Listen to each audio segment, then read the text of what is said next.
You're standing at the bottom of a staircase, 14 steps up to the second floor. And before you even take the first one, you already know something. The way up won't feel the same as the way down. Going up, there's a dull ache, maybe some tightness behind the kneecap. But coming down, that's when the real trouble starts. A sharp twinge, a feeling like your knee might give out. Enough that you grab the railing a little tighter or angle your body sideways just to get through it. If that sounds familiar, you're not imagining it.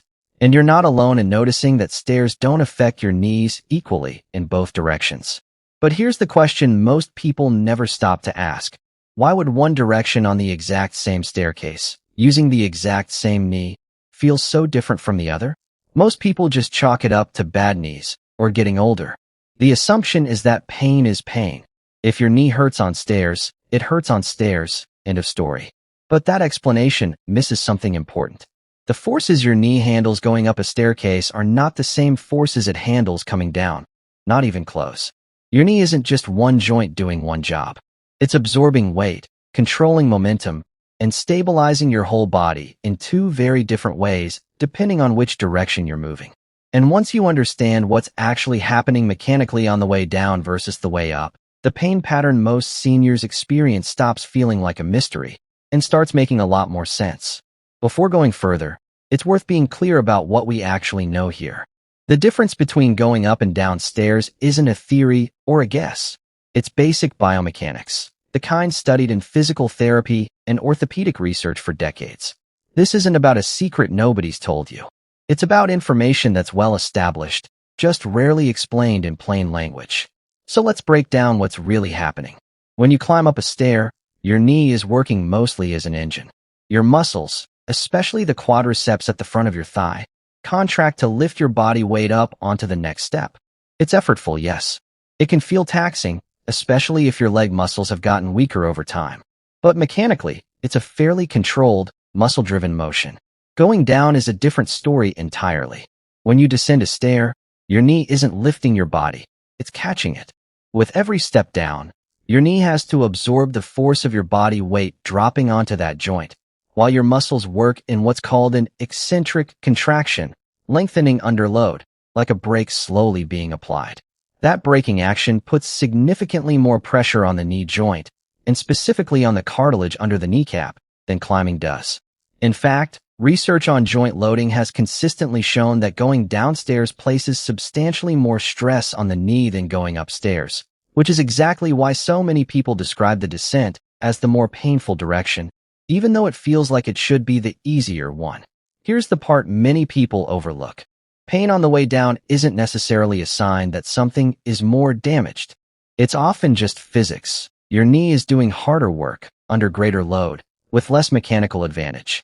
That distinction matters, because it changes how you think about the pain and what might actually help. That's the foundation.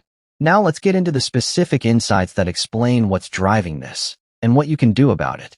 Insight 1. Your kneecap becomes a pressure point on the way down. Here's the first thing to understand about this whole pattern. Right behind your kneecap sits a layer of cartilage that acts like a cushion between the kneecap and the thigh bone. When you're standing on flat ground, that cartilage isn't under much pressure at all. But the moment you bend your knee to step down onto a lower stair, the kneecap gets pulled tighter against the thigh bone. And the more you bend, the more pressure builds in that exact spot. Going downstairs requires a deeper knee bend at the critical moment of impact than going up does, which means that pressure point behind the kneecap takes the brunt of the load, step after step. If cartilage in that area has thinned with age or wear, that's often exactly where the sharp, familiar pain comes from.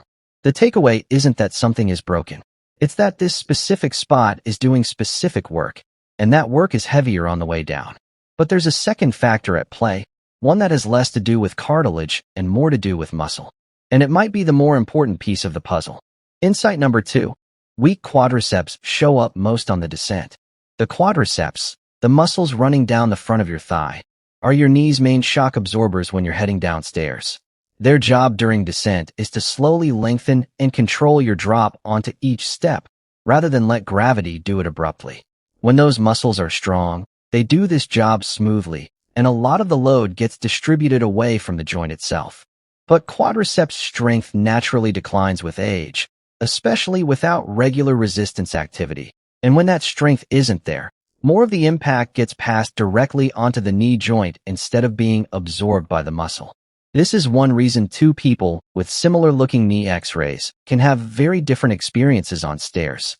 It's not always about how the joint looks. It's often about how much support the surrounding muscle is providing. That naturally raises a question. If muscle plays that big a role, does that mean strengthening could actually change how stairs feel? That's worth holding on to, because it connects directly to what we'll cover in the practical action section. For now, there's a third factor, one that has nothing to do with the knee itself and everything to do with how you're walking down the stairs in the first place. Insight number 3. The way you step changes the load, even on the same staircase. Not everyone descends a staircase the same way. Some people place the whole foot flat on each step. Others come down more on the ball of the foot, or lead heavily with one leg while barely using the other. Some grip the railing and shift weight through their arms. Others don't use the railing at all. Each of these patterns changes how force travels through the knee. Coming down flat-footed and fast, for example, tends to create a more abrupt jolt of impact than a slower, more controlled step where the leading leg absorbs weight gradually. Favoring one leg consistently, often the stronger or less painful one, can also mean that leg is quietly absorbing more cumulative stress over time, even if it doesn't hurt in the moment. The way many seniors adapt to knee pain is to change their stepping pattern without realizing it. And while that might reduce pain temporarily, it can shift extra load elsewhere or reinforce muscle imbalance over time. That's 3 pieces of the puzzle so far: cartilage pressure, muscle support, and stepping pattern. But there are a few more angles worth understanding before we get to what you can actually do about all of this. Insight 4. Speed matters more than most people think. There's a natural instinct to want to get downstairs quickly, to get the uncomfortable part over with.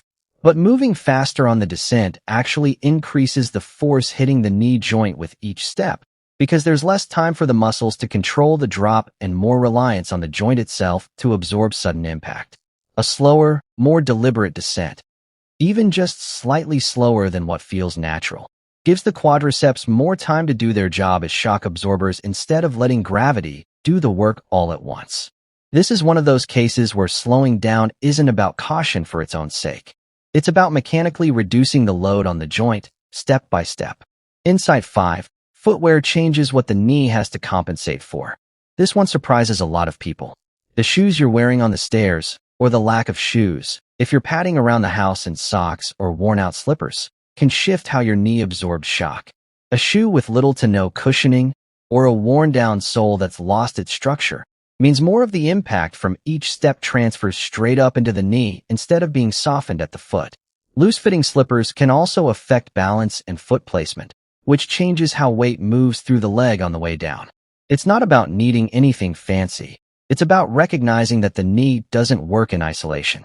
What's happening at the foot directly affects what the knee has to deal with. Insight 6. Handrail use isn't a sign of weakness, it's load sharing. Many seniors avoid using the handrail, sometimes out of habit, sometimes because it feels like an admission that something's wrong. But mechanically, a handrail does something very specific and very useful. It allows some of your body weight to be supported through your arm and shoulder instead of being absorbed entirely by the knee joint. Even light contact with a railing, not a full grip, just enough for balance and slight weight transfer, can meaningfully reduce the load traveling through the knee on each step down. This isn't about needing help. It's about distributing work across more than one joint instead of asking the knee to do it alone. Insight 7. One-sided pain often reflects an underlying imbalance, not random bad luck. If the pain is consistently worse on one knee than the other, that's rarely coincidence. It often reflects a difference in muscle strength, past injury, or a stepping pattern that's been favoring one leg for months or years without much notice. The knee that hurts more may simply be the one absorbing more of the load, either because it's weaker or because the body has been quietly compensating in a way that overworks it.